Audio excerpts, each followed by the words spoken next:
Hi hello నమస్తే welcome to విజయ మా ఊరు ఆడియో బుక్స్ ఛానల్. నేను విజయలక్ష్మిని.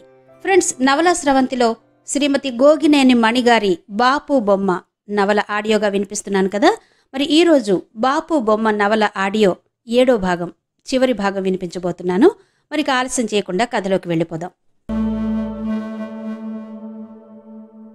ఆ రోజు పనులన్నీ ముగించి లోపలికి వెళ్ళబోతున్న నన్ను చూసి అత్తగారు, ఇక్కడికి గాలి బాగా వస్తోంది, కాసేపు కూర్చోవే, బాగా చెమటలు పట్టేసినట్టున్నాయి అని చిరునవ్వుతో ఆదరంగా చెప్పింది. చెంగుతో నుదుటి చెమటను తుడుచుకుంటూ ఎదుటి కుర్చీలో కూర్చున్నాను. ఒక్క క్షణం తర్వాత అదే చిరునవ్వుతో, అవును, మీ నాన్నని 1 ఎకరం అమ్మి అల్లుడికి కారు ఇమ్మని అడిగితే బాగుంటుంది కదూ అంది. కారు దేనికి? అయోమయంగా చూశాను. అణిచిపెట్టుకున్న అసహనం పైకి ఉబికి వచ్చింది. ఎందుకేంటి, నువ్వూరేగడానికే. గట్టిగాని మళ్ళీ వెంటనే సర్దుకుని చిరునవ్వును తెలివిగా వెనక్కు రప్పించేసింది. జారిపోయిన ముసుగును సవరించుకోవడంలా అన్నమాట. కూతురు అల్లుడు దర్జాగా కారులో తిరగడం మీ నాన్నకి ఆనందమేగా అందావిడ. అయితే కారు కొని ఇమ్మని అప్పుడు మనింటికొచ్చిందే ఆ అమ్మాయి పేరేంటి? నాగసుందరి. వాళ్ళ నాన్నని అడిగితే బాగుంటుంది కదా. నెమ్మదిగానే అన్నాను. అత్తగారి మొహం కందగడ్డలా కందిపోయింది. కోపంతో, వాళ్ళ నాన్నకేం పని కారు కొనివ్వడానికి? గట్టిగా ఉరిమినట్టే వచ్చాయి మాటలు. ఎందుకేంటి, జంటగా ఊరేగుతుందని కూతురు. వ్యంగ్యం నిర్లక్ష్యం అనుకోకుండానే నా మాటల్లోకి వచ్చేశాయి. అప్పుడెప్పుడో మా ఊరు నుండి వచ్చిన అతనికి పండుగకి మేమిద్దరం ఏదో టూర్ ప్రోగ్రాం పెట్టుకున్నామని అత్తగారు చెప్పింది. నిజంగానే ఆయన టూర్కు ప్రోగ్రాం పెట్టుకున్నారు, వెళ్ళొచ్చారు నాగసుందరితో. ఆ సమయంలో అది గుర్తుకొచ్చి అలా మాట్లాడేసి ఉంటాను. మా అత్తగారు కంచు కంఠాన్ని మోగించింది. మా వాడు కట్టుకున్నది నిన్నైతే దాని బాబుకేం పని కొనివ్వడానికి? ఎటువంటి లాపాయింటో.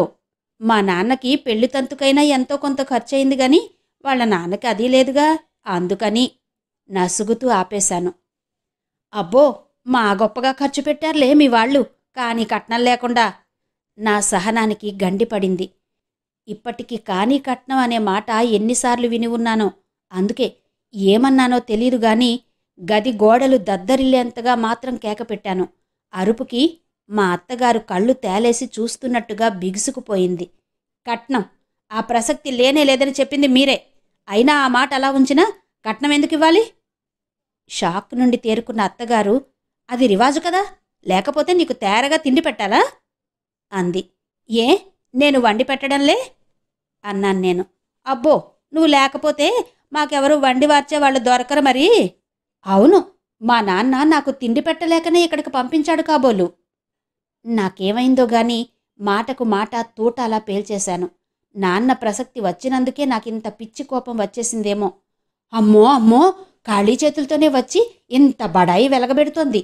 ఎంతో కొంత తెచ్చి ఉంటే ఇంకెంత రెచ్చిపోయేదో.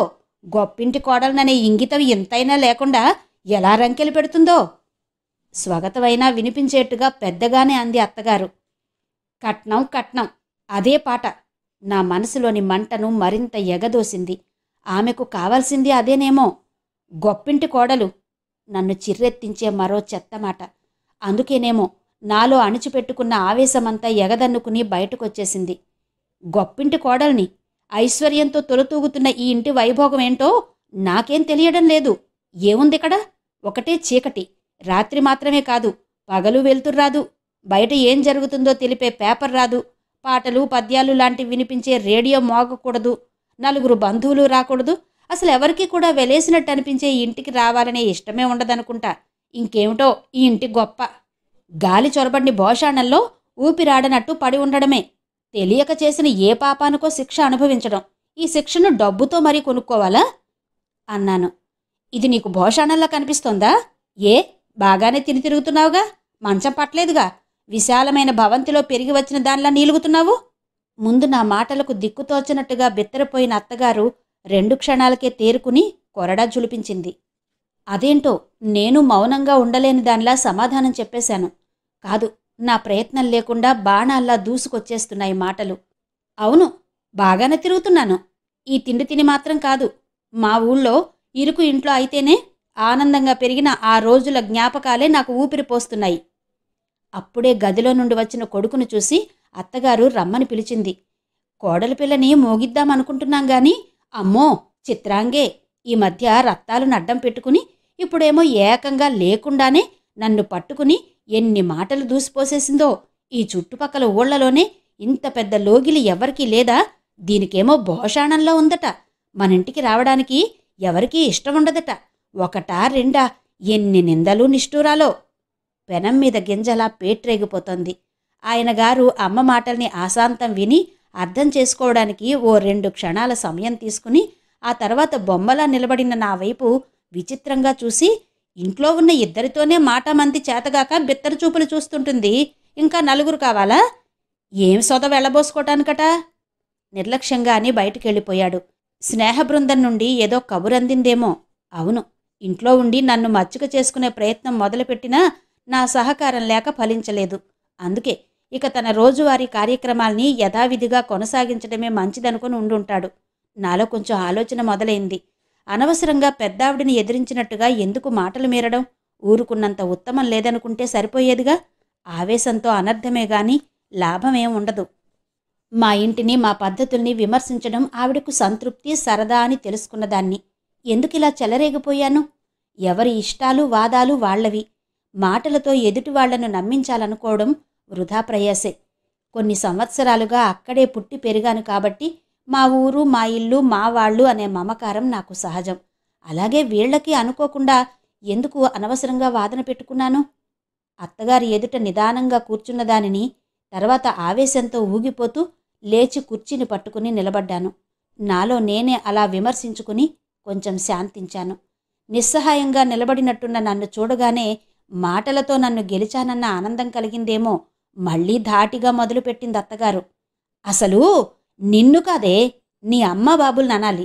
కాపురానికి పంపించేటప్పుడు అత్తవారింట్లో ఎలా మసులుకోవాలో కూతురికి నేర్పించిన వాళ్లది తప్పు. నాకు మళ్లీ అమ్మా నాన్నల ప్రస్తావన వచ్చేసరికి ఏదో పూనకం వచ్చేసినట్టు అనిపించింది.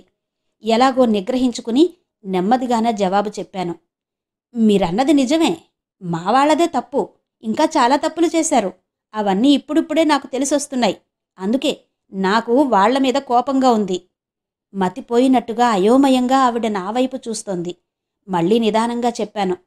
వాళ్ళమ్మాయికి ఎప్పుడు పెళ్లి చెయ్యాలో తల్లిదండ్రులు ఆలోచించి నిర్ణయించుకోవాలి గాని ఏదో సంబంధం వస్తే ఎప్పటికైనా తప్పదు చెయ్యాల్సిందేగా అనుకుంటూ తొందరపడిపోవడం తప్పే కదండి. తగిన వయసు, సమయం వచ్చే వరకు ఆగాలని తెలుసుకోకపోవడం తప్పకుండా తప్పే. పెళ్లి చేసేటప్పుడు అటు ఇటు 7 తరాల గురించి తెలుసుకోవాలని మన పెద్దలు చెప్పారు గాని అంత తెలుసుకోవడం వీలు కాకపోయినా కనీసం కుటుంబం గురించైనా తెలుసుకోకపోవడం ఏంటి? ఈ విషయంలో మీ తప్పు మాత్రం లేదు. ఒక్కతే పిల్ల కాబట్టి కొద్దో గొప్ప ఆ ఉన్నది ఎలాగూ పిల్లకే దక్కుతుంది కాబట్టి అనవసరంగా కట్న కానుకల ప్రసక్తి ఎందుకు తేవడమని తెలుసుకున్నారు. పిల్ల అమాయకురాలు, కానీ కట్నం లేకుండా అంటూ సరదా కొద్దీ సూదులతో గుచ్చినట్టు మాట్లాడినా పడి ఉంటుందే తప్ప నోరెత్తదు. ఇలాంటి వివరాలన్నీ సేకరించే మా దగ్గరకొచ్చారు. అన్నీ తెలుసుకునే వచ్చామని మీరే చెప్పారుగా. అప్పుడు మీరు వెంటనే ముహూర్తం నిర్ణయం చేస్తుంటే మాకు వివరం తెలుసుకోవడానికి కొంత సమయం కావాలని మా వాళ్ళు అడగకపోవడం కూడా తప్పే. నడవడికి నడకకి తేడా ఉందని తెలుసుకోవడంలో మా వాళ్ళు పూర్తిగా తడబడ్డారు. అబ్బాయి టీవీగా నడవడం చూశారే తప్ప అతని నడవడిక గురించి తెలుసుకుందామని అనుకోకపోవడం వాళ్ళు చేసిన పెద్ద తప్పు. ఆ తప్పుకి నేను శిక్ష అనుభవిస్తున్నాననే విషయము వాళ్లకు తెలీదు. ఆ విషయం తెలుసుకోకుండా వాళ్ళు ఆనందంగా ఉండాలనే నేను కోరుకుంటున్నాను. అంటే మాలాంటి కుటుంబాలు ఏ విషయాన్నైనా యాగి చెయ్యకుండా పరువు మర్యాద అంటూ లోలోన మాత్రమే కుమిలిపోతుంటారని మీరు బాగానే అంచనా వేయగలిగారు. పెళ్లికి కట్నం అనేదే ముఖ్యమైనదన్నట్టుగా ఆ ప్రసక్తి లేదనగానే ఆనందంగా అంగీకరించడం మా వాళ్ళు చేసిన ఇంకో తప్పు. ఆస్తిపాస్తుల్లో పెద్దవాళ్ళైనంత మాత్రాన సరిపోతుందా? సంస్కారంలో సమాన స్థాయి ఉందో లేదో తెలుసుకోకపోవడం ఎంత తప్పు. పెళ్ళంటే ఒకరికొకరు తోడు నీడగా నిలబడి కష్టసుఖాల్ని పంచుకుంటూ ప్రేమానురాగాల్ని ఇచ్చిపుచ్చుకోవడం అనే అభిప్రాయాన్ని మా వాళ్ళు కలిగించారు. కానీ ఆయనగారు దూరం పెట్టినా, అత్తగారు సుతిమెత్తగా సూటిపోటి మాటలతో ఆరడి పెట్టినా ఎలా తట్టుకోవాలో అస్సలు చెప్పలేదు. పుట్టింట్లో మాదిరిగా ఆదరాభిమానాలు అందరికీ దొరకవు.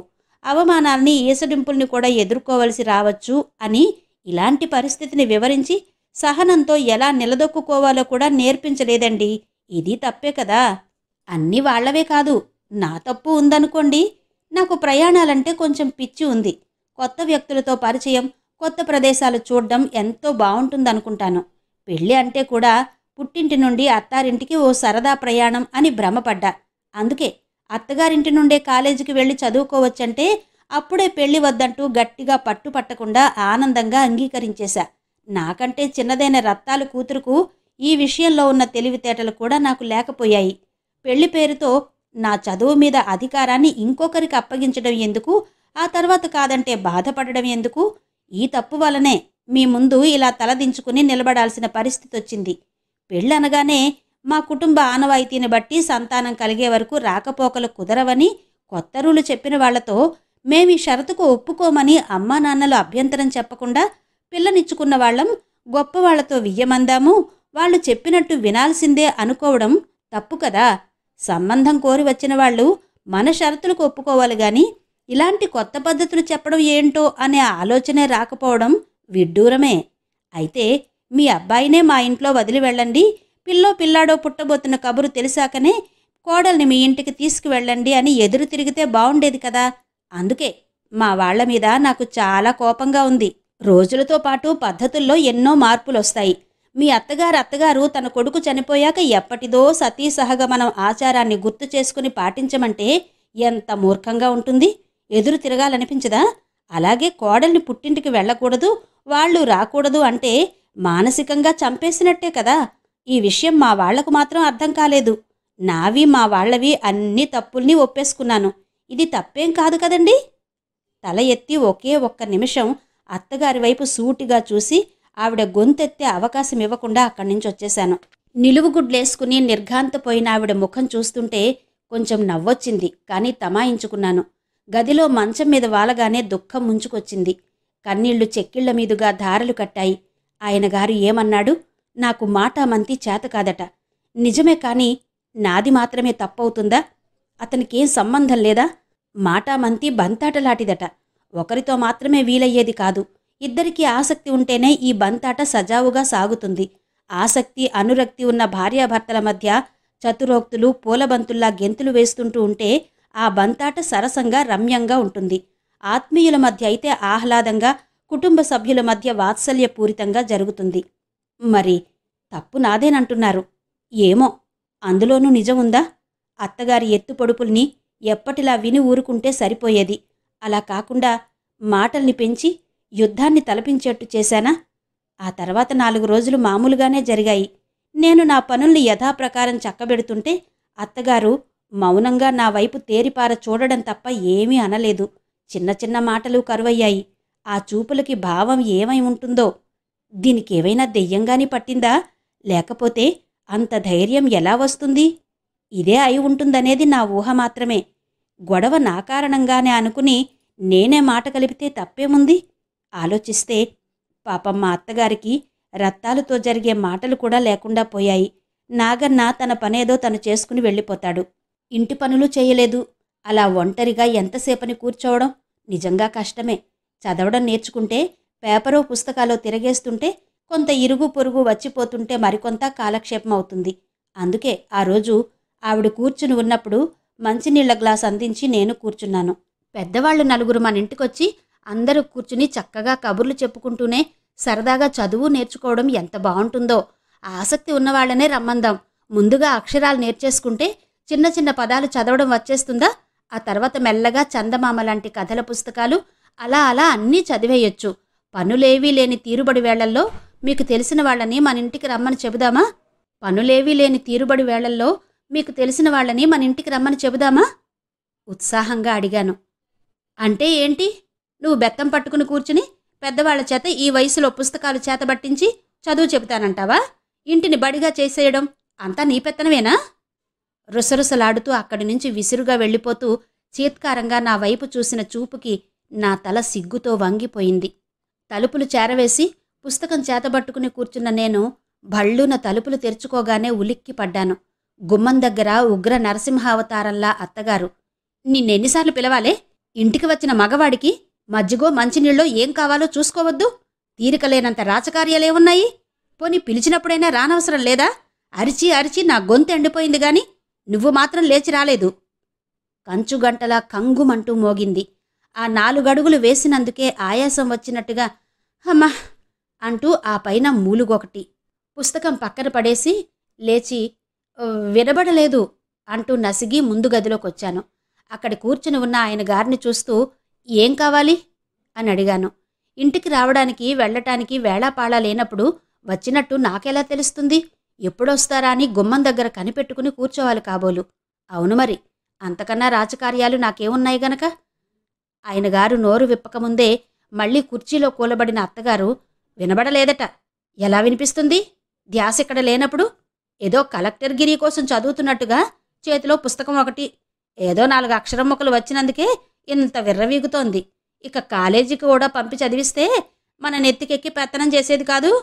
నువ్వు చేతకాని వాళ్ళ పట్టించుకోవడం లేదు కాబట్టి దీనికింత పొగరు పెరిగిపోతుంది. కాపురం చేసే కళ ఏమైనా ఉందా? ముందా పుస్తకం తెచ్చి తగలబెట్టు. అప్పుడు పనిపాటల మీద శ్రద్ధ వస్తుంది. లేకపోతే రోజంతా పోజుగా పుస్తకం పట్టు కూర్చోవడమే గొప్ప అనుకుంటోంది అంటూ ఆయాసపడుతూనే అరిచింది. నేను రోజంతా పనిపాటలు చేస్తూనే ఉన్నా కదా. ఎప్పుడో కాసేపు ఏ పని లేనప్పుడే పుస్తకం తీస్తున్నాను. తల్లి మాటలకు ఉలిక్కిపడి లేచిన ఆయన గారికి కర్తవ్యం గుర్తుకొచ్చినట్టుంది. నా పొగరణిచే ఆయుధాన్ని మట్టు పెడతానన్నట్టు వీరుడిలా గదిలోకి వెళ్ళి నేనక్కడ పెట్టిన ఆ పుస్తకాన్ని తీసుకొచ్చి నేల మీద పడేసి నిజంగానే అగ్గిపెట్టు కోసం కాబోలు జేబులు తడుముకుంటుంటే నాకు మతిపోయినట్టు అనిపించింది. నిజంగానే అమ్మ చెప్పిందని నేనెంతో విలువైనదిగా భావించి ఆ పుస్తకాన్ని తగలబెట్టేస్తారా? విభ్రాంతి నుండి క్షణంలోనే స్పృహలోకొచ్చాను. చటుక్కున వెళ్ళి క్రింద ఉన్న పుస్తకాన్ని తీసి గుండెల కదుముకుని గదిలోకి వచ్చేస్తూ ఒక్క క్షణం వాళ్ల వైపు జాగ్రత్త అన్నట్టుగా చూపుడు వేలు చూపించి తలుపులు మూసేశాను. అమ్మో అమ్మో, దీనికెంత గీర పెరిగిందో చూసావా? మనకే చేయి చూపిస్తోంది. 4 కాగితాలకిచ్చిన విలువ కట్టుకున్నోడికివ్వడం లేదు. అత్తనని అసలే లేదు. ఇద్దరినీ కూరలో కరివేపాకులా తీసి పారేసింది. ఇంటికొచ్చిన మొగుడి అజాపజా కనుక్కోమని చెప్పినందుకే అంత తలబిరుసా? అత్తగారి గర్జన లోపలికి వినిపిస్తోంది. ఎందుకో వేగంగా పెరిగిన నా గుండె దడ కొంచెం తగ్గింది. మమ్మల్ని జైలుపాలు చేద్దామని ఏదైనా అఘాయిత్యం తలపెడదామనుకుంటున్నావేమో. మాకేం బెదురులేదు. ఇక్కడ పోలీసులంతా మేం చెప్పినట్టు వినేవాళ్లే, అది తెలుసుకో. నాకు వినిపించేటట్టు కేకలు పెడుతూ వార్నింగ్ ఇచ్చింది. ఆ హెచ్చరికకు నేను బెదిరిపోలేదు. తలుపులు తీసి పెద్ద గొంతుతో, నేనలాంటి పిచ్చి పని చేయను. నేనేం తప్పు చేశానని చావాలనుకుంటాను? అవమానానికి తల వంచడమే తప్పవుతుంది గాని సమాధానం చెప్పడం మాత్రం కాదు. తల మీద పెట్టుకోవలసిన విలువైన పుస్తకాన్ని నేల మీద పడేసి నిప్పు పెడతామంటారా అంటూ లోపలికొచ్చి విసురుగా తలుపులేసుకుంటున్నప్పుడు మళ్లీ అత్తగారి మాటలు వినిపించాయి. ఇది చచ్చే రకం కాదు, మనల్ని చంపేంత గట్టిది. ఈ గొడవంతా మనకెందుకు గాని అబ్బాయి, వీరిగాడిని పిలిచి పిల్లకు బుద్ధి చెప్పి వెళ్లమని దీని బాబుకు కబురెట్టు. మనకి లొంగదు. ఇంతలా ఏం చూసుకుని పేటరేగిపోతుందో అతనే కనుక్కుంటాడు. అనవసరంగా మనకెందుకు కంఠశోష. అది కేవలం బెదిరింపు అనుకున్నానే గాని నిజంగానే ఆయన గారు అలా కబురు పంపించగలరని మాత్రం అనుకోలేకపోయాను. రేపు మీ నాన్నొచ్చి ఏం చెప్తాడో చూద్దాం. వ్యవహారం ఆయనకి అప్పగిస్తే మా బాధ్యత ఏముండదు. గదిలోకి వచ్చి 2 నిమిషాల్లోనే బయటకు వెళ్లబోతూ నా వైపు చూడకుండానే ఆయన గారు చెప్పిన మాటలవి. అయితే నిజంగానే అలా కబురు పెట్టారా? నిర్ఘాంతపోయాను. ఆ కబురు విని నన్ను అమ్మా నాన్నలు నానమ్మ ఏమనుకుంటారు? మర్యాద లేకుండా ప్రవర్తించి వాళ్లకు అప్రతిష్ఠ తెచ్చానని తల్లడిల్లిపోతారా? వాళ్ల పరువు కోసమే కదూ నేనిన్నాళ్ళు అవమానాల్ని సహిస్తూ మౌనంగా సహనంగా ఉన్నాను. చివరికిలా జరిగిందేంటి? ఇప్పుడేం జరుగుతుంది? నాన్న నిజంగా రేపొస్తారా? రాకుండా ఎలా ఉంటారు? తప్పకుండా వస్తారు. కానీ ఏమనుకుంటారు? ఎలాంటి తీర్పిస్తారు? పెద్దావిడ అత్తగారు చెప్పింది తప్పో ఒప్పో ఏదైనా కానీ వినాలి. గౌరవం లేకుండా ఎదురు చెప్పడమేంటి? అలా వీళ్ళు ఆశించినట్టుగా నాన్న నాకు బుద్ధి చెబుతారా? ఏమవుతుంది? ఆందోళనతో అయోమయంతో ఇక ఈ రాత్రి నాకు నిద్ర పట్టలేదు.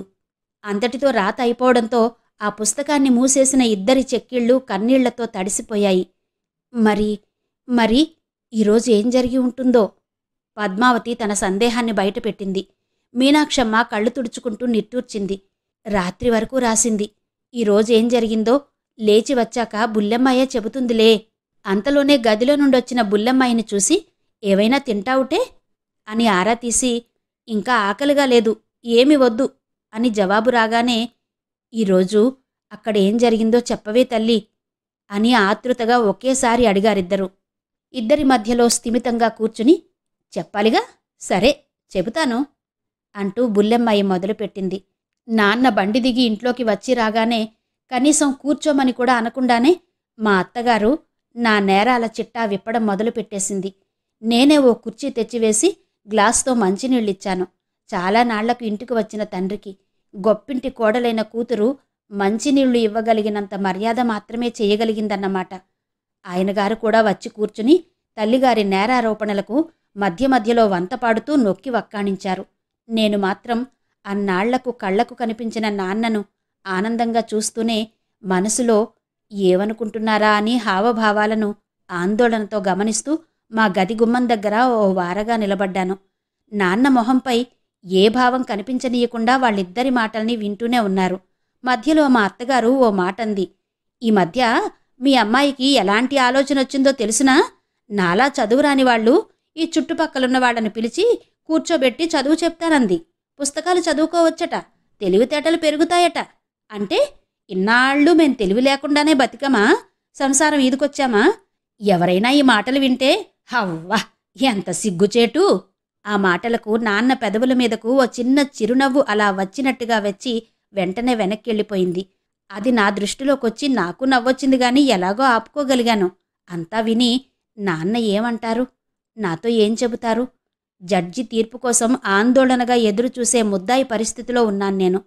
ఏంటమ్మా ఇలా చేశావు? అత్తగారింట్లో మెలగాల్సిన పద్ధతేనా ఇది? మాకిలాంటి తలవంపులు తెస్తావనుకోలేదమ్మా. అత్త ఆయన చెప్పింది చేసుకుపోవాలే తప్ప ఎదురు చెప్పడం ఎంత పెద్ద తప్పు. మీ అత్తగారు మంచివారు కాబట్టి నాకు కబురు పంపి ఇలా చెప్పారు. ఇంకొకరైతే ఒంటి నిండా వాతలు పెట్టేవాళ్లు కాదా? నీ తరపున మీ అత్తగారికి క్షమాపణ చెబుతున్నా. నువ్వు బుద్ధిగా చెప్పినట్టు విను, లేకపోతే నీ కాపురానికి ముప్పు వస్తుంది సుమా. ఇలా నన్ను నాన్న హెచ్చరించి తర్వాత అల్లుడుగారి చేతులు పట్టుకుని అత్తగారిని చూస్తూ, అమ్మాయి మొదటి తప్పుగా మన్నించండి, మరోసారి మీరిలా ఫిర్యాదు చేయాల్సిన పరిస్థితి రాదు, భయభక్తులతో ఉంటుంది అని ప్రాధేయపూర్వకంగా మాట్లాడతారని వాళ్ళిద్దరూ ఎదురు చూశారు. కాదు, ఖచ్చితంగా అలాగే జరుగుతుందనే గట్టి నమ్మకంతో ఉన్నారు. కానీ అంటూ బుల్లెమ్మాయి పకపకా నవ్వింది. అత్తాకోడళ్ళిద్దరూ బిత్తరపోయి చూస్తూ, ఏం జరిగిందో పూర్తిగా చెప్పకుండా మధ్యలో ఈ నవ్వేంటే బాబూ, మీ నాన్నేమన్నారో తొందరగా చెప్దూ అన్నారు. బుల్లెమ్మాయి నవ్వాపేసి మళ్లీ మామూలయి కొనసాగించింది. అత్త ఆయనగారి అంచనాకు విరుద్ధంగా నాన్న నా దగ్గరకు వచ్చి కొద్దిగా తల వంచుకుని దోషిలా నిలబడ్డ నా భుజం చుట్టూ చెయ్యి వేసి, పదమ్మా, తొందరగా, చాలా తొందరగా, ముఖ్యమైనవి బట్టలు మాత్రమే సర్దుకో, మన ఇంటికి వెళ్దాం అన్నారు. ఒక్క క్షణం నాకు అర్థం కాలేదు, అయోమయంగానూ అనిపించింది. నాన్నవైపు ఆశ్చర్యంగా చూశాను. నిజమేనన్నట్టుగా నాన్న తల ఊపడంతో నాకు వెర్రి ఆనందం వచ్చేసింది. ఒక్క నిమిషం నాన్నా అంటూ నాన్న కాళ్లకి వంగి దండం పెట్టేసి కళ్ళు తుడుచుకుంటూ లోపలికి పరుగు పెట్టేశాను. కొద్దిసేపట్లో ఓ ట్రంకు పెట్టెతో చిన్న చేతి సంచితో ముందు గదిలోకొచ్చేశా. అత్తగారు తాళం లేని ఆ పెట్టెను అలా అలా పైపైన చూసింది. ఇంటిలోని విలువైన వస్తువులేం సర్దుకోలేదని నిర్ధారించుకోవడం కాబోలు.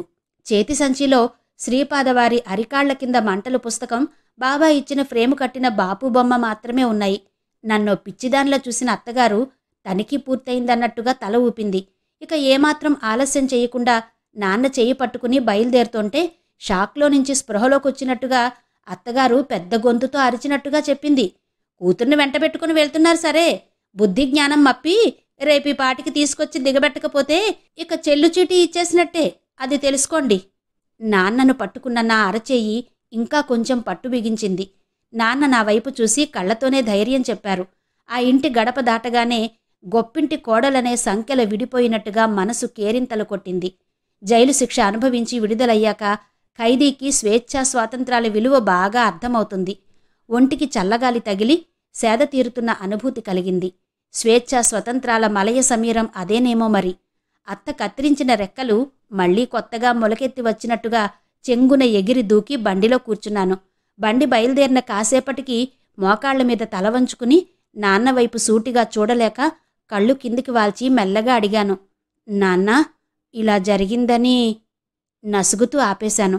నాన్న నిట్టూర్చి, మంచే జరిగిందమ్మా అన్నారు. అదేంటన్నట్టుగా నాన్నవైపు ఆశ్చర్యంగా చూశాను. నాన్న మళ్ళీ అలానే నిట్టూర్చి, ఆలోచిస్తుంటే మీ అత్తగారు మంచిదేననిపిస్తోందమ్మా అన్నారు. నేను కళ్ళు ఇంకా పెద్దవి చేసి చూశాను. అవునమ్మా, మీ అత్త నీ గురించి చెబుతూ మగవాడు ఇంటికి వచ్చాక వడ్డించాకనే తినాలనే జ్ఞానం లేకుండా ఆకలేస్తోంది, నేను మీతో కలిసి తినెయ్యనా అని అడిగింది. ఆకలి వేస్తే ఆగలేనంత చిన్నపిల్ల అత్తగారింట్లో ఎంత ఒద్దికగా ఉండాలో తెలుసుకోవద్దు, అన్నీ నేనే చెప్పాలా అన్నప్పుడు నా మనసెంత విలవిల్లాడిపోయిందో చెప్పలేను. వేళకింత తినే స్వతంత్రం కూడా లేని ఆ ఇంట్లో ఉండడం అనవసరమని నేను మనసులో ఆ ఒక్క మాటతోనే నిర్ణయం చేసుకున్నాను అన్నారు నాన్న. నాన్న నా మనసులోని ఆలోచనలన్నీ చదివేసినట్టుగా ఎంత బాగా చెప్పారు. నాకు కన్నీళ్ళొచ్చేశాయి. అత్తగారు మంచిదని ఎందుకు? మాటల్ని పూర్తి చేయకుండానే ప్రశ్నార్థకంగా చూశాను. ఆవిడ స్వభావాన్ని బట్టి నీకెటువంటి హాని తలపెట్టకుండా నాకు కబురు పంపించింది కదమ్మా, నాకు ప్రాణాలతో అప్పగించింది కదమ్మా, ఈ మేలు చాలదా అన్నారు చెమర్చిన కళ్లను కండువాతో ఒత్తుకుంటూ. నాన్నా అంటూ చేతులతో చుట్టేసి బావురుమన్నాను. మనసు తేలికైపోయింది. దిగులనేది పూర్తిగా తుడుచుకుపోయింది. బండి మన ఊరి పొలిమేరలోకి రాగానే నా ఉత్సాహానికి హద్దు లేకుండా పోయింది. లేడిపిల్లలా గెంతుతూ పరుగున ఇంటికి చేరిపోదామా అనిపించింది. బండి మలుపు తిరిగి రామాలయం వీధిలోకి రాగానే కమలత్త వాళ్ల ఇంటి ముందు నిలబడి కనిపించి బండిలో ఎవరున్నారంటూ బండి నడుపుతున్న తాతను వాకబు చేసింది. బండిని ఆపాక దగ్గరకు వచ్చి, ఏంటన్నయ్యా, మా ఇంటి ముందు నుండి వెళ్తూ ఎప్పుడైనా నన్ను పలకరించకుండా వెళ్ళావా అంటూ నిష్ఠూరమాడింది. అంతలోనే బండిలో ఉన్న నన్ను చూసి, ఏంటి బుల్లెమ్మాయే, ఎన్నాళ్లకు చూశానే తల్లి నిన్ను అంటూ బండి దిగిన నన్ను దగ్గరకు తీసుకుంది. ఆ ఆత్మీయ స్పర్శ ఎంత హాయిగా ఉందో.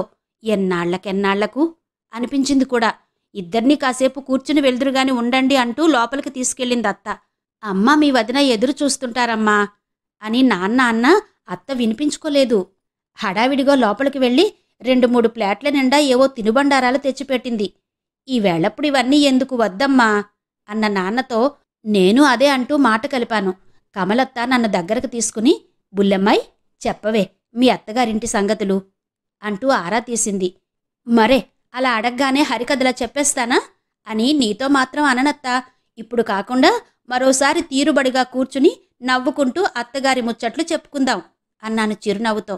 అదేంటే మీ అత్త సంగతి రాగానే నీకు నవ్వొచ్చేస్తోంది, మీ అత్త అంత సరదా మనిషా కమలత్త అడిగింది. అవును చాలా అంటూ మళ్ళీ నవ్వాను. అదేంటో ఎన్నాళ్ల నవ్వులో దాచిపెట్టినట్టు మాటిమాటికి బయటకొచ్చేస్తున్నాయి కాబోలనిపించింది. వద్దంటూనే అన్నీ తినేశాం. ఖాళీ ప్లేట్లను చూసి మళ్లీ నవ్వొచ్చింది. ఇక బండి మన ఇంటి ముందు ఆగగానే ఇంటిని పరికించి చూశాను. మా అత్తగారు దెప్పుతూ అనే ఇరుకు కొంపని చూడగానే నాకింత ఆనందం పొంగి వస్తోందేంటో. ఇల్లు భవంతి అయినా పూరిళ్ళైనా ఒకటే. ఆ ఇంటిలోని మన ఆత్మీయులతో ఉన్న బంధం అనుబంధం బట్టి ఆనందం కలుగుతుంది. ఆ విషయం ఆ క్షణం నాకు అర్థమైంది. ఇంతే, కథ పూర్తయింది. మీ ఇద్దరికీ అర్థమైంది కదా అంటూ బుల్లెమ్మాయి ముగించింది. 2 క్షణాల తర్వాత పద్మావతి బుల్లెమ్మాయి చేతిని ఆప్యాయంగా పట్టుకుంది. ఏం చేస్తాం, నుదిటి రాతను తప్పించుకోలేమంటారు. రేపు సాయంకాలానికే రమ్మని చెప్పిందా మీ అత్తగారు? నాన్నతో పాటుగా ఎవరైనా మన వాళ్ళు ఇంకో 2-3 వస్తారులే. మీ అత్త వాళ్ళకి జాగ్రత్తలవి చెబుతారు. నీకేం భయం లేదు అంది భరోసా ఇస్తున్నట్టుగా. మీనాక్షమ్మ కోడలి వైపు చురుగ్గా చూసి, ఏమంటున్నావే అంటూ ఆశ్చర్యపోయింది. ఎంచుతూ ఉంటే మంచమంతా కంతలే అన్నట్టు దాని కాపురం ఎంత సొంపుగా ఉందో అంత వివరంగా చెప్పినా నీకర్థం కాలేదా? పెద్దల పట్ల వినయ విధేయతలు చూపించాలని చెబుతాంగాని అవమానాల్ని సహించమని చెప్పడం సమంజసమేనా? అణుకువకి అణిగి ఉండడానికి తేడా లేదు. ఆవిడ మాటలకు మధ్యలోనే అడ్డం వచ్చి, 3 ముళ్ల బంధం అంత తేలిగ్గా విడిపోతుందా? పెళ్లి జరిగిన 3 నాళ్లకే ఆ ముచ్చట ముక్కలయిందంటే నలుగురు ఏమనుకుంటారోనని, పరువు పోతుందని అంటూ నసిగింది పద్మావతి. పిల్ల సంతోషం మనకి ముఖ్యంగాని ఎవరో ఏదో అనుకుంటారని ఆలోచిస్తామా? నలుగురిదేముంది? ఏది తోస్తే నోటికేది వస్తే అదే అంటారు. మన పిల్లకి అక్కడేదైనా జరిగితే ఆ నలుగురికి బాధ్యత ఏముండదు. మన బాగోగులు మనమే ఆలోచించుకోవాలి. చదువుకుంటానన్న పిల్లని కలవారి సంబంధం వచ్చిందంటూ ఒప్పించాం. నోరు విప్పి మాట్లాడే స్వేచ్ఛ కూడా లేకపోయాక ఎన్ని సిరి సంపదలుంటే మాత్రం లాభమేంటి? అసలు వారు బుగ్గి చెయ్యాలనుకున్నది పుస్తకాల్ని కాదే, దాని బతుకును. అదృష్టం బావుండి మన పిల్ల మనింటికి చేరింది. అందుకు సంతోషించకుండా మళ్ళీ దానికి రుచించని జీవితాన్ని అంటగట్టే పని మనం ఎందుకు చెయ్యాలి? పిల్లలకు మనం మన అనుభవంతో సలహా చెప్పాలే గాని వాళ్ల ఇష్టాన్ని శాసించడం మంచిది కాదు. బుల్లెమ్మాయికి ఏది ఇష్టమైతే అదే చెయ్యనిద్దాం స్థిరంగానే చెప్పింది మీనాక్షమ్మ. నానమ్మా అంటూ బుల్లెమ్మాయి ఆవిడని చుట్టేసింది. ఊరుకో అమ్మా, నీకేం పర్వాలేదు. మీ నాన్న వెంటబెట్టుకుని వచ్చి మీ అత్తింటి వాళ్లకు సరైన జవాబు చెప్పినట్టు చేశాడు. నీకు మంచే జరిగిందిలే. నీ ఇష్టాన్ని ఇక ఎవ్వరూ కాదనరు. నువ్వు చదువుకుంటానంటే చక్కగా చదువుకో. నీ వెంట నేనుంటాను. మీ అత్తగారు కూడా తెలియకుండానే నీకు వరమిచ్చినట్టు మేలే చేసింది. రేపక్కడకు వెళ్ళకపోతే ఇక చెల్లు చిటి ఇచ్చేసినట్టే అని చెప్పిందిగా. అందుకేనేమో మీ నాన్న ఆవిడను మంచిదన్నాడు. కొందరలా కీడు చేద్దామనుకుంటూనే ఉపకారం చేస్తారు. గద్గదమైన కంఠాన్ని స్వాధీనంలోకి తెచ్చుకుని చిరునవ్వుతో చూసిందావిడ. నాన్నమ్మ మాటలతో బుల్లెమ్మాయి పెదవులపైకి చిరునవ్వు వచ్చింది.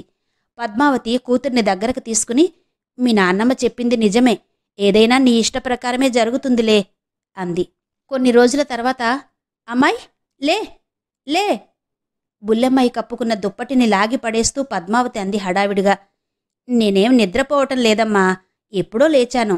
కాకపోతే బద్ధకంగా అటూ ఇటూ దొర్లుతున్నాను. రాత్రి వచ్చిన కమ్మని కలల్ని తలుచుకుంటూ ఊహల్లో ఊరేగుతున్నాను. చెప్పనా ఆ కలలేంటో? లేచి కూర్చుంటూ చిరునవ్వుతో అంది బుల్లెమ్మాయి. అవన్నీ తర్వాత, ముందు త్వరగా రెడీ అయ్యిరా, మీ అత్తగారొచ్చింది గుసగుసగా చెబుతూనే మళ్ళీ చాలా మెల్లగా చెప్పింది. ముందు గదిలో కూర్చుందావిడ. నీ గురించే అడుగుతోంది. అదేమిటో అందర్నీ ఎంత ఆదరంగా పలకరించిందో. ఏం జరగనట్టే చక్కగా మాట్లాడుతోంది. నాకేంటో ఏమీ పాలుపోవటం లేదు. ఆవిడ మాటల్లోని బెదురు గమనించిన బుల్లెమ్మాయి ఆశ్చర్యపోతూనే ధైర్యం చెబుతున్నట్టుగా తల్లి భుజం మీద చెయ్యి వేసింది. మీ నాన్న పలకరించి లోపలికెళ్ళిపోయారు. అత్తయ్య ఆవిడ దగ్గర కూర్చొని ఏదో మాట్లాడుతోంది. నిన్ను తీసుకెళ్లడానికి నేనిటొచ్చాను. నువ్వు తొందరగా రా అక్కడికి. నేను మర్యాదల పని చూస్తుంటాను. ఏంటో నాకు కాలు చెయ్యి ఆడనట్టు భయం భయంగా ఉంది. మాటల్లో సన్నని వణుకు స్పష్టంగా వినిపించింది. ఎందుకమ్మా నీకంత భయం? మనం తప్పేమీ చెయ్యలేదుగా. నువ్వేమీ ఆవిడకు జవాబుదారీ కాదు. అంతా నే చూసుకుంటాను. ఆ ఇంటి నుండి బయటపడ్డాక నాలో భయం అనేది ఎగిరిపోయింది. నేను 2 నిమిషాల్లో వచ్చి మాట్లాడతాగా అంది బుల్లెమ్మాయి. అలాగే 5 నిమిషాల తర్వాత అక్కడికి వచ్చిన బుల్లెమ్మాయి తల్లితో, అమ్మా నువ్వెళ్ళి వంటగదిలో పని చూసుకో అని చెప్పి, నానమ్మ నువ్వు కూడా వెళ్ళు, అత్తయ్యతో నేను మాట్లాడతాగా అంటూ స్టూల్ లాక్కుని ఆవిడకెదురుగా కూర్చుంది. ఆవిడ నవ్వు ముఖంతో, 2 రోజుల్లో తిరిగొచ్చేస్తావనుకుంటే ఇక్కడే స్థిరపడిపోయావేంటి అంది ముద్దుగా కసురుకుంటున్నట్టుగా. వెనుతిరిగి వెళ్ళిపోతున్న అత్తాకోడళ్ళిద్దరూ ఆ మెత్తని మాటలకు ఆశ్చర్యంతో మొహామొహాలు చూసుకున్నారు. నేను మా నాన్నతో బయలుదేరొచ్చేస్తున్నప్పుడు మీరో మంచి మాట చెప్పారు. ఆ మర్నాటికి తిరిగి రాకపోతే ఇక రానవసరం లేదని. అది నాకు బాగా నచ్చింది. అందుకే ఇక ఇక్కడే ఉండిపోయాను. ఆడదానికి అత్తగారిల్లే శాశ్వతం కాని అమ్మగారిల్లు కాదు తెలుసా? మృదుత్వం పాలు తగ్గి మామూలు కర్కసత్వం కొంచెం వచ్చేసింది మాటల్లోకి. అబ్బా మీరిలా మాట్లాడితేనే బావుంది. అలవాటైపోయింది. కొత్తగా మృదువుగా మాట్లాడుతుంటే ఏంటోగా ఉంది. మీకస్సలు నప్పలేదు. చిన్న చిరునవ్వొచ్చింది బుల్లెమ్మాయి పెదవుల మీదకి. కోపంతో అరవాలనిపించినా ఆవిడ తమాయించుకుందని బుల్లెమ్మాయికి అర్థమైంది. ఒక్క క్షణం మౌనంగా ఉండి తర్వాత సరదాగా నవ్వేసి, భలేదానివేలే, నీకన్నీ తమాషాలే. సరేగాని తొందరగా రెడీ అవ్వు, వెళ్దాం అంది. ఎక్కడికి? బుల్లెమ్మాయి ఆశ్చర్యంగా చూసింది. అదేమిటే అలా అడుగుతున్నావు? మనింటికే. మనిల్లా? అదెక్కడుంది? మనిల్లంటే మనల్ని కోరుకునేవాళ్ళుండాలి. ఇక్కడే నా వాళ్ళున్నారు కాబట్టి ఇదే నా ఇల్లు అనుకుంటున్నాను. బుల్లెమ్మాయి జవాబుకు ఆవిడ ఆవేశాన్ని అదుపు చేసుకుని, భలే చమత్కారంగా మాట్లాడుతున్నావే, హాస్యాలు చాలుగాని బయలుదేరదాం. వాడు మనకోసం ఎదురుచూస్తూ ఉంటాడు కూడాను అంటూ గలగలా నవ్వేసింది. ఆవిడ అహంకారపు ఆకలికి బలే అయ్యేవాళ్లు లేక అధికారం కోల్పోయినట్టు విలవిలలాడిపోతున్నట్టుంది కాబోలు అనుకుంటూ బుల్లెమ్మాయి ఆవిడ వైపు విస్మయంగా చూసింది. మీ అబ్బాయి మీకోసం ఎదురుచూస్తూ ఉంటాడేమో. ఏ, మీరు ఎంతో కొంత డబ్బు విదిలించి రాకపోయారా? అప్పుడు మీకోసం కూడా ఎదురుచూస్తూ కూర్చోకుండా హాయిగా ఎక్కడికో ఎగిరిపోయేవాడు కదా అంది. కోపాన్ని అదుపులో పెట్టుకోవడం ఆవిడకు చాలా కష్టంగా ఉందని గ్రహించిన బుల్లెమ్మాయికి నవ్వొచ్చింది. ఆవిడేమో కోపాన్ని, తనేమో నవ్వుని నిగ్రహించుకోవాల్సి వస్తోంది. పరిస్థితి చాలా చిత్రంగా ఉందనుకుంటూ నిట్టూర్చింది బుల్లెమ్మాయి. వాడు నాకోసం ఎదురుచూస్తూ కూర్చుంటాడా అంటూ తెచ్చిపెట్టుకున్న నవ్వుతో మళ్ళీ అంది. 4 రోజుల నుండి పోరుతున్నాడు. నువ్వెళ్ళి తీసుకురామ్మా అని. అందుకే ఈవేళ రాక తప్పలేదు. వాడికి డబ్బుకేం లోట్లేదు. ఇప్పుడు బుద్ధిగా పొలం పనులన్నీ దగ్గరుండి చూసుకుంటున్నాడు. వసూళ్లవి కూడాను. డబ్బు పెత్తనము ఇప్పుడు వాడిదే. ఎన్ని ఉన్నా ఇల్లాలు లేని ఇల్లు ఇల్లులా ఉండదు కదే. అందుకే నన్ను తరిమితే ఇలా పరిగెత్తుకొచ్చాను. సరేలే, కొన్నాళ్లు సరదాగా పుట్టింట్లో గడుపుతావని నేను ఊరుకున్నానిన్నాళ్ళు. ఇక బయలుదేరదాం అన్నట్టు మాటల్లో కంగారు చూపించింది. బుల్లెమ్మాయి ఆవిడ వైపు చురుగ్గా చూసింది. అనవసరంగా మీరేం కంగారు పడకండి. మీ అబ్బాయికి చేతిలో డబ్బు ఉంటే మీకోసం అసలే ఎదురు చూడరని నాకు తెలుసుగా. ఈ పాటికి లేక మరి కాసేపట్టుకో పొలంలో మక్కువగా కట్టించుకున్న చక్కని పొదరింటికి చేరి మల్లిపందిరి వాసనలతో మత్తెక్కిపోతారు కూడాను. వ్యంగ్యంగా మాటల్ని సాగదీసింది. నీకు చమత్కారాలు ఎక్కువైపోయాయిలే. పుట్టింట్లో అమ్మా నాన్నల గారాబం బాగా ఎక్కువైనట్టుంది. పెళ్ళైన పిల్ల పుట్టింటికి అప్పుడప్పుడు వచ్చి 4 రోజులుంటేనే ముద్దు ముచ్చట జరుగుతుంది. ఇదే బావుందని కదలకుండా తిష్టవేసి కూర్చుంటే ముద్దు చేసిన వాళ్లే వద్దు పొమ్మంటారు. అది తెలుసుకోవాలి. కష్టమైన నిష్ఠూరమైన అత్తగారిల్లే స్థిరం, సురక్షితం. ఇవి నేను చెబుతున్న మాటలే కాదు, మన పెద్దలు చెప్పినవే. ఎంతో అనునయంగా మృదువుగా మాట్లాడిన ఆవిడ చివరిలో ఆడవాళ్ల కష్టాలకు చలించిపోతున్నట్టుగా మొహం పెట్టి గట్టిగా నిట్టూర్చింది. మాటల్లో అధికారం చెలాయించినట్టే అవసరమనుకుంటే అనునయాన్ని కురిపించగల లౌక్యం బానే ఉందనుకుంటూ బుల్లెమ్మాయి మనసులోనే నిట్టూర్చింది. ఆవిడ వైపు కళ్ళు పెద్దవి చేసి మరీ ఆశ్చర్యంగా చూసింది. ఆవిడ మాట తీరు అచ్చంగా పెళ్లి చూపులకు వచ్చినప్పుళ్లా ఉందనుకుంది. పైకి అలా ఆదరంగా మాట్లాడినా గాని మనసులో మాత్రం ఆ ఊరికి రా, నీ పని చెప్తానప్పుడు అని రంకెలు వేస్తూ ఉండొచ్చు అనుకుంది బుల్లెమ్మాయి. ఒక్క క్షణం తను కూడా ఆవిడలాగా నటిస్తే సరి అనుకుంటూ బుల్లెమ్మాయి, పెద్దవాళ్ల సూక్తుల్ని ఎంత బాగా గుర్తుపెట్టుకున్నారు అంది. ఎంత బాగా చెప్పారోనన్న భావాన్ని చూపుల్లోనూ ఒలికించింది. ఆవిడ పెదవులపైకి విజయగర్వం లాంటి చిరునవ్వొచ్చింది. బుల్లెమ్మాయి వైపు టీవీగా చూసింది కూడాను. కూర్చున్న తీరును మార్చుకుంటూ కాలుపైన కాలు వేసుకుని, అర్థమైందిగా, ఇక బయలుదేరదామా అని అడిగింది. బుల్లెమ్మాయి అమాయకంగా చూస్తూ, ఎక్కడికి అని మళ్లీ ఎదురు ప్రశ్న వేసింది. చెప్పిందంతా విన్నావు కదే. వాడు ఎదురు చూస్తూ ఉంటాడని తొందరగా బయలుదేరదామని చెప్పానుగా అందావిడ. జారిపోతున్న ముసుగుని సవరించుకున్నట్టుగా మాటల్లోకి వచ్చేస్తున్న చిరాకుని వెనక్కి నెట్టేయగలిగింది. బుల్లెమ్మాయి కూడా వీలైనంత సౌమ్యంగా జవాబు చెప్పింది. మీ అబ్బాయి నిజంగా నేను కావాలనుకుంటే తానే వచ్చేవాడు. ఆయన చేతిలో ఉన్న మగ్గిన మామిడి పండును వదిలేసి వగరు పిందె కోసం ఎదురు చూసే తెలివి తక్కువ రకం కాదులేండి. అయినా మీకు ఇన్ని విషయాలు తెలుసు కదా. మీ కొడుకు ఈ మాట అన్నప్పుడు పెద్దల సుద్దులు చెప్పి మందలించలేదెందుకని? పెళ్లి ఒకరితో కాపురం మరొకరితో సాగించవచ్చునని పెద్దలు చెప్పారేమో, నాకు తెలీదులేండి. మీ కుటుంబ ఆనవాయితీ ఉల్లంఘించి బయటకొచ్చేసిన నన్ను మళ్లీ రావచ్చని ఎలా పిలవగలుగుతున్నారు? బుల్లెమ్మాయి మాటలకు అడ్డుకట్టు వేస్తున్నట్టుగా నిరసనగా అందావిడ. ఏదో పోనీలమ్మని 4 మెట్లు దిగివచ్చి పిలుస్తుంటే బెట్టు చేస్తూ ఇన్ని మాటలా? ఇవి మాటలు కావు, అవమానాగ్ని రగులుతున్న మనసులో నుండి రాలుతున్న నిప్పురవ్వలు. మా పెద్దవాళ్ళు అక్కడికి వస్తున్నప్పుడు అత్తగారికి ఆయనగారికి ఎదురు చెప్పకూడదని నాకు నీతులు నూరుపోశారు. కన్నవాళ్లకి అప్రతిష్ట వస్తుందనే భావంతో ఎదురు తిరిగే మనసును అణచిపెట్టాను.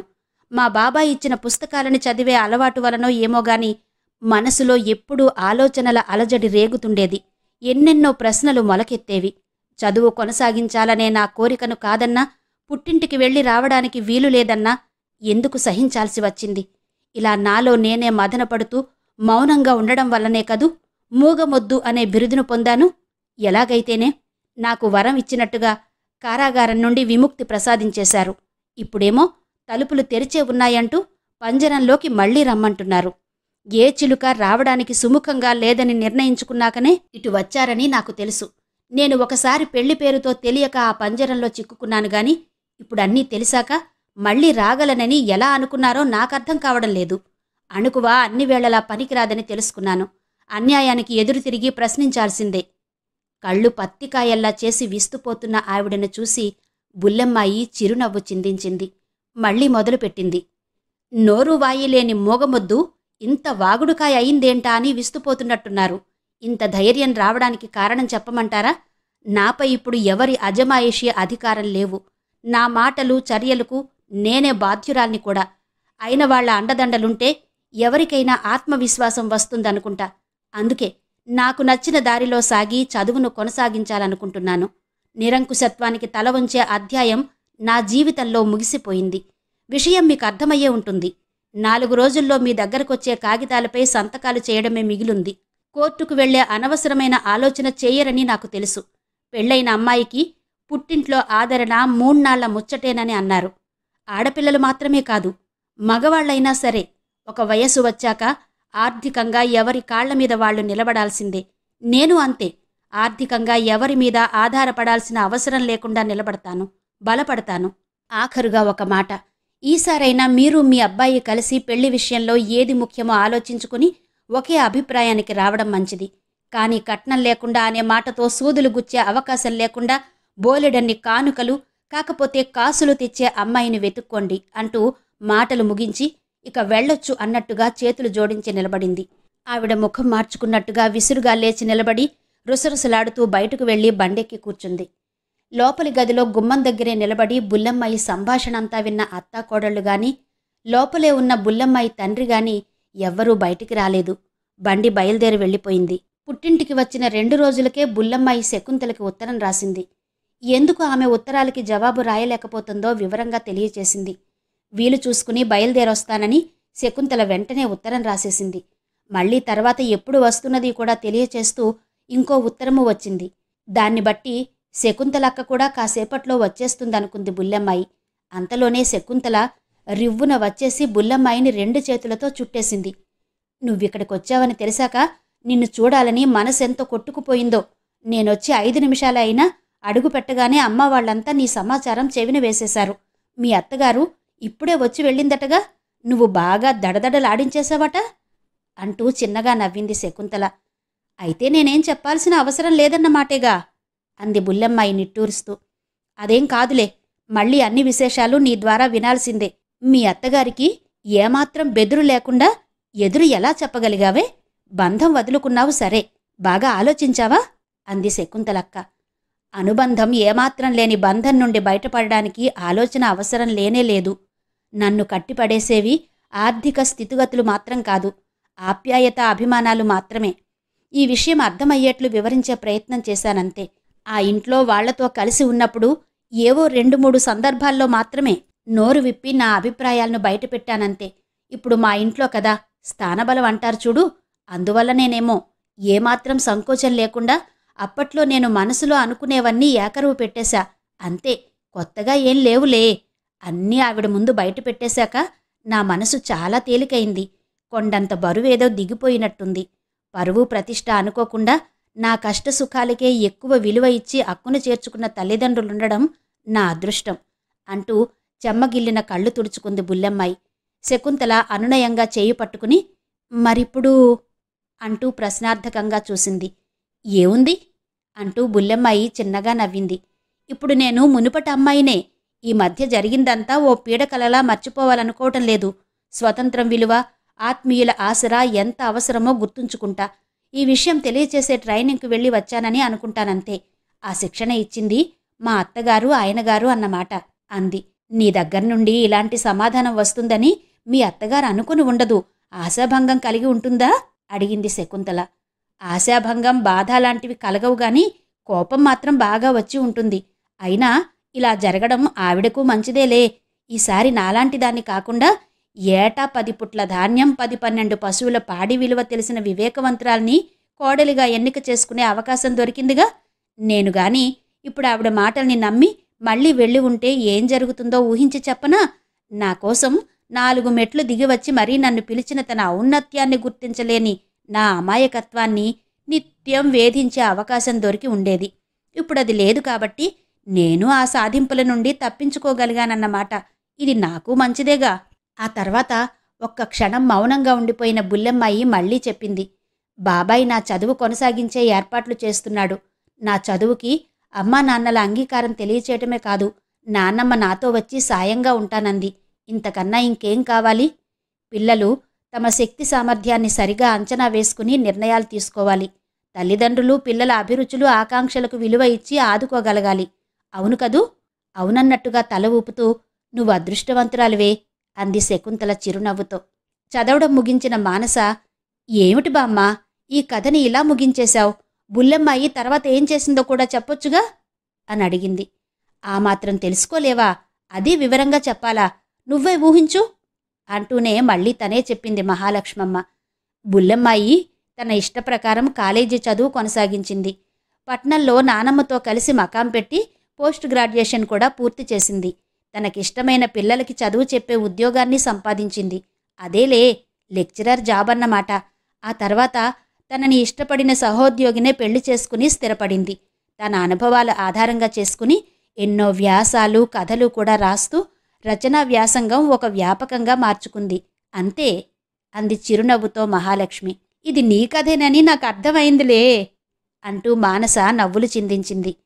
నా చిన్నప్పుడు ఓసారి నేను నాన్నమ్మ అంటూ ఏదో నాన్నకి చెప్పబోతుంటే ఏమన్నారో తెలుసా? మీ నానమ్మని చిన్నప్పుడు అందరూ బాపు బొమ్మ అని సరదాగా అనేవాళ్లట.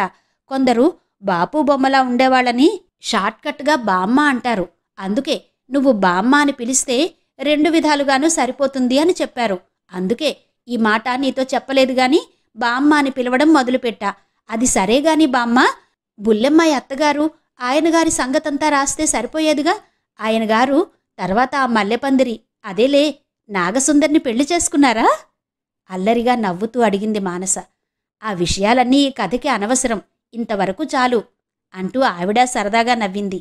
నా చిన్నతనం రోజులకి ఇప్పటికీ ఎన్నో మార్పులొచ్చాయి. మా అమ్మ నానమ్మ పుస్తకాలు చదివేంతవరకు చదువుకున్నారు. ఆ తర్వాత చాలామందికి ఆ శ్రద్ధ ఉండేది కాదు. నా తరంలో ఊళ్ళో ఉన్న చదువుకే పెళ్ళయ్యేంతవరకు ఇంట్లో ఉండి ఏం చేస్తుందిలే అని పంపించేవారు. పొరుగురికి వెళ్లి కాలేజీలో చదువుకునే అవకాశం కష్టమే. పట్నాల్లో ఆడపిల్లలు మాత్రం కాలేజీకి వెళ్ళగలిగేవారు. నేను ఎలాగో నా కోరికను సాధించగలిగాను. నాన్న నాన్నమ్మ తోడ్పాటు ఉండడం వల్ల. ఆ తర్వాత చదువుకుని ఉద్యోగాలు చేసే అమ్మాయిల సంఖ్య బాగానే పెరిగింది. నీ తరం వచ్చేసింది. పల్లెలు పట్నాలు అని లేదు. అమ్మాయిలు పెద్ద పెద్ద చదువులు చదువుతున్నారు. అన్ని రంగాల్లోకి వెళ్తున్నారు. అంతేనా, చదువుల కోసం విదేశాలకి ధైర్యంగా వెళ్ళి వస్తున్నారు. ఈ మార్పుకి నాకు చాలా సంతోషంగా ఉంది మానసా అందావిడ. కాలం పరిస్థితుల్లో ఎంత మార్పు వచ్చినా సమస్యల స్వరూపంలో మార్పు వస్తుందే తప్ప పూర్తిగా మాసిపోవు. ఏవో సమస్యలు ఎవరికైనా తప్పనిసరి. ధైర్యంగా ఎదురు నిలబడి పరిష్కార మార్గాలు మనమే తెలుసుకోవాలి, సాధించాలి. ఇప్పుడు ఇంట్లో నీ పెళ్లి గురించి ఆలోచిస్తున్నారు. అందచందాల బట్టి మాత్రమే కాకుండా వ్యక్తిత్వం ఎలాంటిదో గమనించే ప్రయత్నము చెయ్యాలనేదే నా సలహా. మన పెద్దలు ఓ సామెత చెబుతారు, అడుసు తొక్కనేలా కాలు కడగనేలా అని. అంటే జాగ్రత్తగా ఆచితూచి అడుగేసినట్టుగా పనులు చక్కబెట్టుకోవాలని చెప్పడమే. ఒక్కోసారి మనం ఎంత నిదానంగా ఉన్నా అడుసులో అడుగుపడే ప్రమాదము ఉంటుంది. అలా తప్పించుకోలేని పరిస్థితుల్లో విచారిస్తూ కూర్చోక కాళ్ళు కడుక్కునే ప్రయత్నమే చెయ్యాలనుకో. మా నాన్నమ్మతో నాకేర్పడిన అనుబంధంలాంటిదే మనిద్దరి మధ్య కూడా ఉంది. అందుకే ఆ రోజుల గురించి నీతో పంచుకోవాలనిపించింది. పెళ్లి నిర్ణయం తీసుకునే ముందు తొందరపడకుండా కొంచెం నిదానంగా అన్ని విషయాలు తెలుసుకుని ముందుకు వెళ్ళమని నా సలహాగా నీకు తెలియచేయడానికే ఈ అనుభవాల్ని నీకు కథగా రాసి చూపిద్దామనే ప్రయత్నం చేశాను అంది మహాలక్ష్మి. నాకు మంచి బహుమతిచ్చావు బామ్మా అంటూ మహాలక్ష్మి భుజంపై తలవాల్చింది మానస. అదండి శ్రీమతి గోగినేని మణిగారి బాపు బొమ్మ నవల. ఈ నవల ఇంతటితో సమాప్తం. మరి మరో సరికొత్త నవలతో మళ్ళీ మీ ముందుకొస్తాను. అంతవరకు సెలవా. నమస్తే.